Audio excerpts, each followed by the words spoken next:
Shalom, shalom, shalom, je suis l'apôtre Maman Dédé, j'espère que vous allez bien.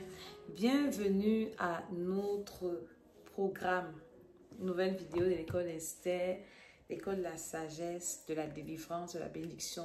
Cette école qui te prépare à ton éternité, à l'enlèvement et qui te permet de racheter ta destinée. Aujourd'hui, c'est une nouvelle émission, c'est une nouvelle vidéo en prélude à notre marathon de prière qui commence dans quelques heures. Alléluia. Je suis tellement excitée parce que je sais que nous allons passer des moments excellents, extraordinaires dans la présence de Dieu. Que le Seigneur nous bénisse, qu'il nous accorde sa grâce, qu'il vous bénisse et qu'il vous fasse du bien. Je prie dans le nom de Jésus que ce programme soit une rencontre entre le naturel et le divin, entre l'humain et le divin, une plateforme, un moment, un moyen, un outil, un levier que le Seigneur va utiliser pour nous introduire dans le spirituel, dans le surnaturel au nom de Jésus. Je viens recommander ce programme entre les mains de Dieu. Je recommande ma vie, moi-même qui vais le diriger. Je recommande tous les participants, tous les intervenants, tous ceux qui vont suivre même de loin, tous ceux qui vont intercéder, qui vont se connecter à ce programme. Seigneur, que ta grâce soit manifeste, que le sang de Jésus nous lave et nous purifie, chacune de nos âmes, esprit et corps, au nom de Jésus-Christ de Nazareth. Que le Seigneur dispose les vies, dispose le temps, les circonstances, l'environnement, les environnements dans lesquels chaque personne va se trouver au nom de Jésus. Oh Seigneur, que ces moments soient des moments d'intimité avec toi, des moments de révélation, de délivrance, de restauration, de préparation à l'éternité au nom de Jésus-Christ de Nazareth. Pendant ce moment, Seigneur, prépare-nous à l'enlèvement. Prépare-nous, Seigneur. Révèle les choses cachées et que ta grâce se manifeste. Que le Saint-Esprit remplisse chaque vase et que nos coupes débordent dans le nom de Jésus. Qu'il y ait des miracles, des témoignages, des signes, des prodiges, que des jours se brisent au nom de Jésus, que les hommes forts tombent, que les forteresses sataniques soient renversées et que des forteresses, des fondements divins soient rebâtis. Seigneur, prends le contrôle de tous ces jours. Au nom de Jésus, je dis Amen, Amen, Amen. Donc, je fais cette vidéo pour introduire ce programme. Je prie que le Seigneur touche toutes les personnes qui veulent encore joindre ce programme, qui vont voir cette vidéo, c'est encore possible. Maintenant, toutes les personnes qui sont déjà là, que le Seigneur vous bénisse et qu'il vous fortifie, qu'il dispose votre environnement, vos corps, âme et esprit, les moyens, tout ce qu'il faut pour prier. Seigneur, éloigne chacun d'entre nous de la distraction. Donne-nous d'être concentrés, que le diable ne vienne pas nous distraire, pas des problèmes, pas des situations inutiles, bizarres et bêtes. Au nom de Jésus-Christ de Nazareth, je dis Amen.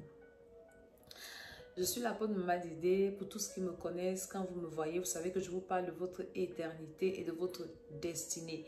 Le Seigneur m'a donné cette mission. Il m'a dit d'aller préparer les hommes et les femmes à l'enlèvement. Et depuis un certain temps, pour ceux qui suivent mes plateformes, je partage des vidéos de gens qui disent que l'enlèvement aura lieu cette année en 2023. Je ne dis pas non, je ne dis pas oui. Mais je dis une chose et je sais une chose, que depuis que l'année a commencé, le Saint-Esprit m'a révélé que cette année est particulière. C'est une année du chiffre 7. C'est une année spéciale, c'est une année particulière. C'est une année où des choses vont se passer. Une année de Dieu, où Dieu va agir. Maintenant, dans quel domaine? Comment? Je ne sais pas. Cette année, le Seigneur m'a révélé que c'est une année d'accélération et de restauration. C'était le thème que j'ai annoncé à tous mes enfants spirituels quand je faisais la traversée au Cameroun, au Temple international Ciel et Vie. Alléluia. Amen, amen. Donc, pendant ces moments de marathon, ça sera un moment pour nous de nous préparer. Parce que le Seigneur Jésus nous a donné cette recommandation de veiller et de prier. C'est notre responsabilité que d'être dans sa présence afin que ce jour ne nous surprenne pas comme un voleur, afin de ne pas tomber dans la tentation, afin d'être sensible à la voix de l'esprit, de ne pas être dans la distraction.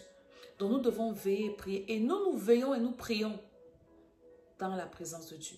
Ce marathon-ci est un instrument, un outil, un levier que le Seigneur va utiliser pour nous permettre de veiller et de prier.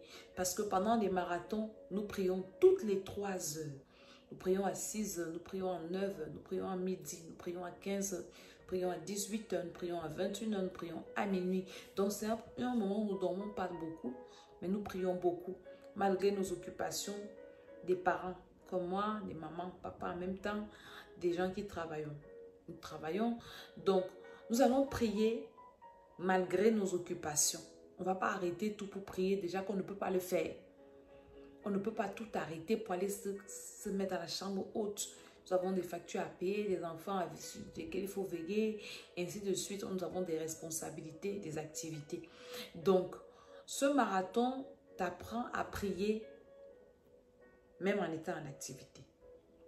Dans le livre de Néhémie, les enfants d'Israël avaient d'une main travaillaient, d'une main ils combattaient pour rebâtir leurs murailles et le temple. Donc c'est de ça qu'il s'agit et vraiment que Dieu bénisse tous ceux qui ont été touchés de venir participer à ce programme et que Dieu continue à toucher les cœurs pour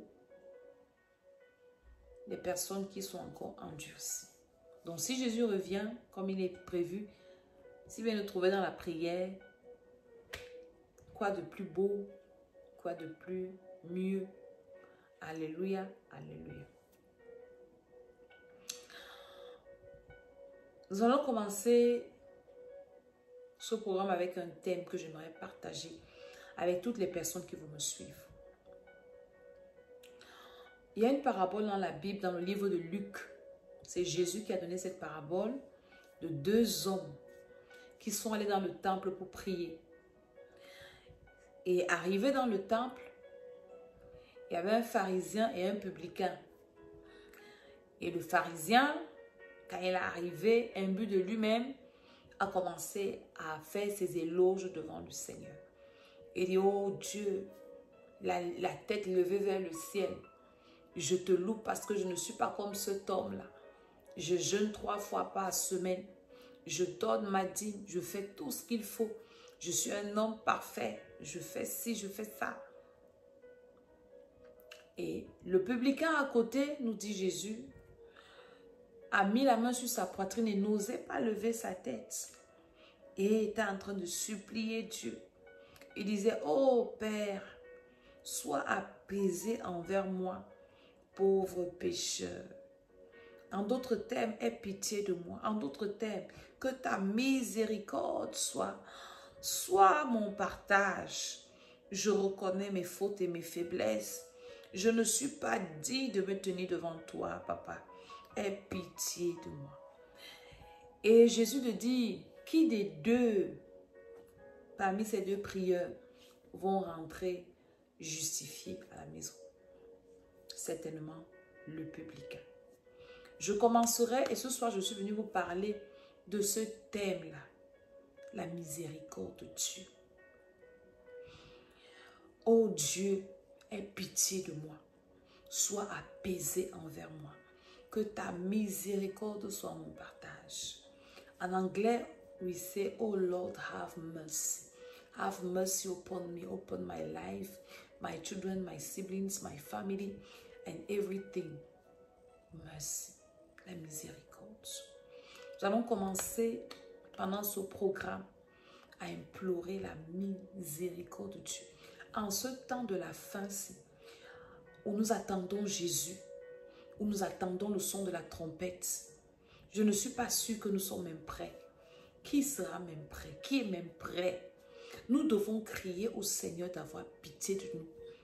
D'avoir pitié. Ça doit être le sujet de prière de tout enfant de Dieu qui attend le retour du Seigneur. La miséricorde de Dieu, ça doit être notre principal sujet de prière. La miséricorde et la repentance. Nous devons demander au Seigneur de nous accorder sa miséricorde. Parce que nous sommes sauvés par la grâce, nous dit la Bible, au moyen de la foi. Cela ne vient pas de nous, mais ça vient de Dieu. Personne ne sera sauvé à cause de lui-même. Nous ne sommes pas sauvés par nos œuvres. Personne ne sera sauvé parce qu'il est saint, parce qu'il est fort, parce qu'il est puissant, parce qu'il prie trop, parce qu'il marche comme Dieu veut. Nous serons sauvés par la grâce. Alors nous devons toujours implorer cette grâce. Pendant que je préparais ce thème, je suis tombée dans un psaume. Le psaume 136. C'est un psaume qu'on nous faisait souvent réciter quand on était enfant. Le psaume 136 qui parle de la miséricorde. Je vais t'inviter à ouvrir ta Bible. Je vais le lire.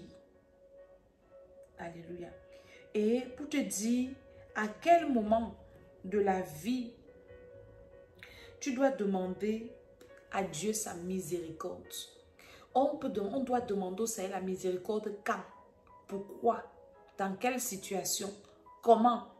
Ouvre ta Bible dans le psaume 136. Miséricorde rime encore, va encore dire une bonté éternelle. La miséricorde, c'est un pardon qu'on demande sans qu'on ne le mérite. C'est un pardon immérité. C'est-à-dire que c'est un cri de détresse quand on demande la miséricorde. Nous émettons un cri de détresse. C'est une faveur qu'on ne mérite pas. C'est une faveur on supplie pour avoir. Et pour que quelqu'un accorde à une autre personne la miséricorde, il faut que la personne ait de la compassion, ait de la pitié. Alléluia. Et Jésus a dit, heureux les miséricordieux, car ils obtiendront miséricorde. Une personne qui accorde la miséricorde, c'est une personne qui est pleine d'amour, pleine de bonté, pleine de grâce et de bienveillance pour la personne en face qui a besoin de miséricorde, qui a besoin d'aide, qui a besoin de pardon, qui a besoin de libération, mais qui ne mérite pas. Allons dans le psaume 136, il est écrit « Louez l'Éternel car il est bon, car sa miséricorde dure à toujours. Louez le Dieu des dieux, car sa miséricorde dure à toujours. Louez le Seigneur des seigneurs, car sa miséricorde dure à toujours. Celui qui a fait de grands prodiges, car sa miséricorde dure à toujours. Celui qui a fait les cieux avec intelligence, car sa miséricorde dure à toujours.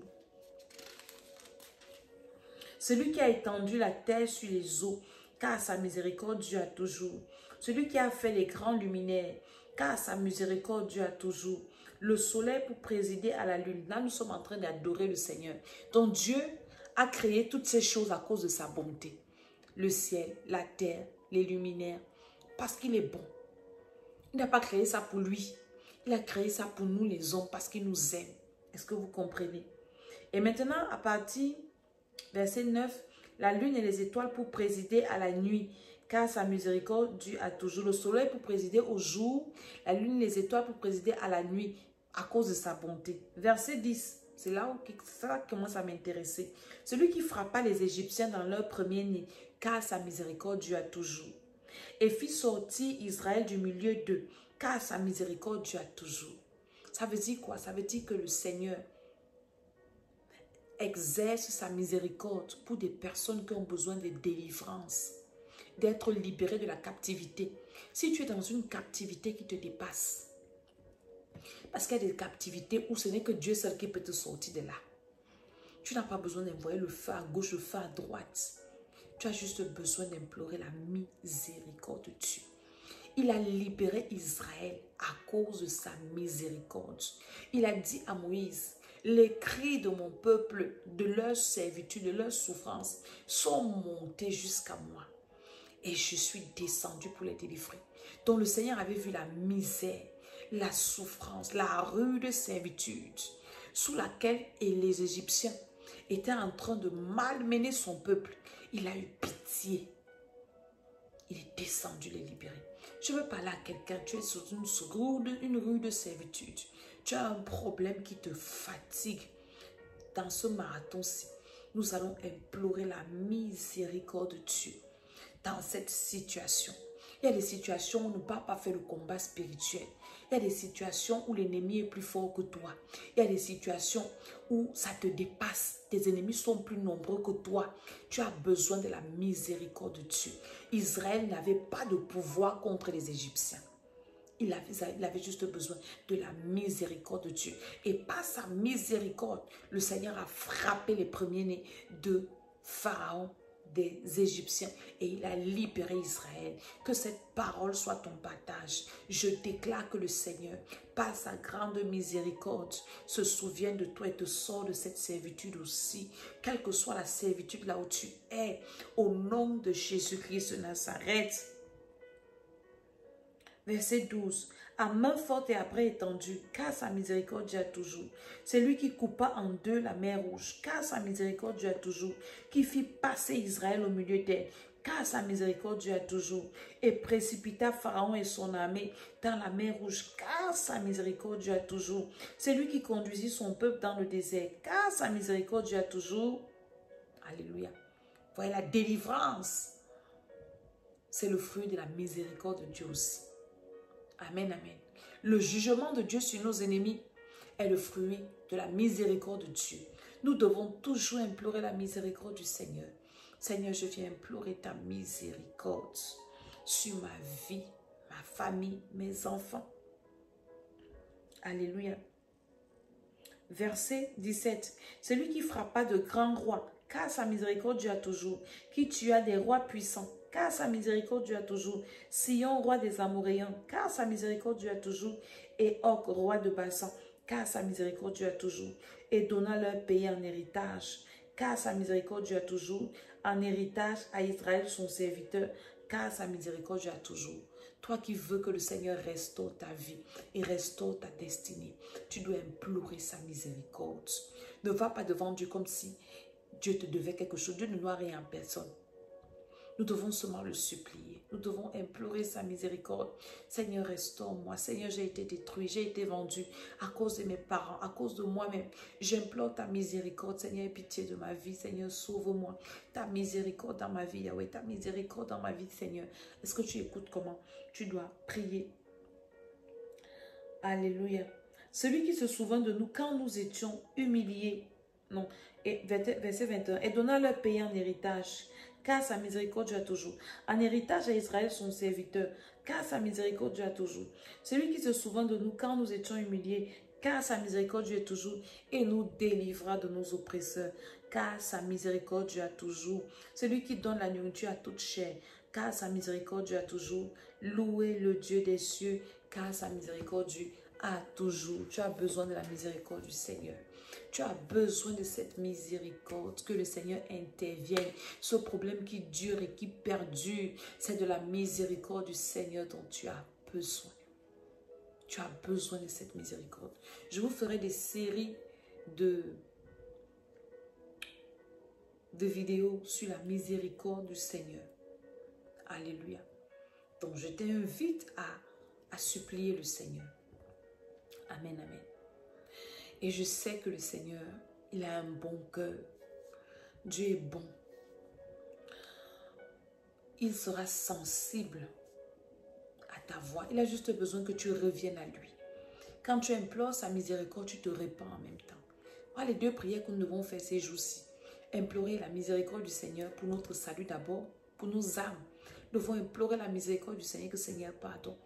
Aide-nous à nous préparer, aide-nous à sortir de la distraction, à être lavés dans le sang de Jésus, à avoir des robes propres, à être remplis du Saint-Esprit. Aie pitié de nous, Seigneur, aie pitié de nos âmes. Si tu viens, accorde-nous la grâce d'être auprès. C'est une affaire de grâce, le salut. Et demandons au Seigneur de pardonner nos péchés, les péchés de nos parents. Demandons à Dieu pardon. Lavons nos âmes dans le sang de Jésus-Christ. C'est très important. Ma prière, c'est que le Seigneur touche toutes les personnes qui vont voir cette vidéo. Que le Seigneur aide toutes les personnes qui vont écouter cette vidéo.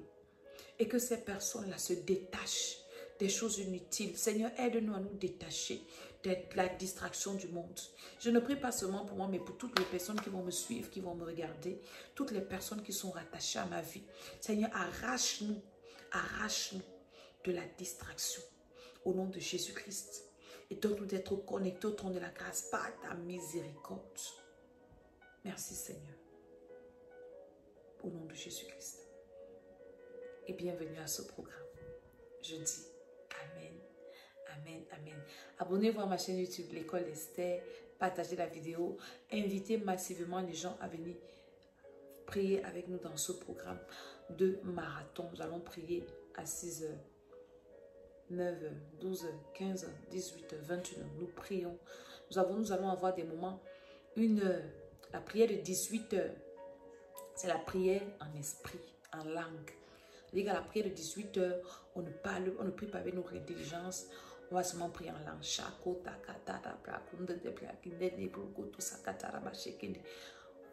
Seulement ça. Donc, nous avons encore une innovation. Le dernier marathon, on a prié seulement par notre intelligence. Mais pendant ce marathon, on aura des introductions d'heures de prière en langue. Et vous savez que la prière en langue, c'est la prière en esprit. Et le Seigneur fait plein de choses. Amen, amen. Que le Seigneur nous bénisse. Que le Seigneur nous garde. Je suis Maman Dédé. Au nom de Jésus, je dis Amen, amen, amen.